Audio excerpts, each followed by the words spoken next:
یہ دیکھیں جی کتنی بارش ہو رہی ہے، بہت زیادہ بارش۔ یہ ساون کی بارش ہے، اور ساون کی بارشیں بہت تیز ہوتی ہیں۔ اللہ تعالیٰ اس موسم میں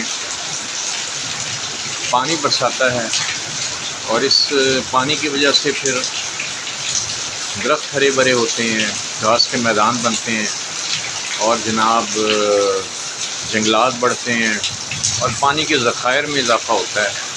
اب وہ بارش جو ہے نا جی، وہ اللہ کی رحمت ہے، اور اس کو ہم زحمت اس طرح بن جاتی ہے اگر اس کا ہم انتظام نہ کریں۔ جیسے کچھ لوگ یہ ہوتے ہیں، کہتے ہیں نا پرانے زمانے میں کہ کچھ لوگ ایسے ہوتے تھے کہ وہ بارشوں سے بہت پہلے ہی اپنی چھتوں کی کچی چھتیں ہوتی تھیں، اس کی لپائی وغیرہ کر لیا کرتے تھے۔ کچھ بارشوں کی آرام سے گزر جاتی تھیں اور وہ انجوائے کرتے تھے، اور کچھ لوگ ایسے ہوتے تھے کہ جناب وہ بارشیں جب پڑتی تھیں نا تب وہ بھاگتے تھے اپنی چھتوں کی لپائی کرنے۔ چھت کی لپائی نہیں ہوتی تھی، نتیجہ ان کے بارش جو تھا نا، پانی وہ چھتوں سے جناب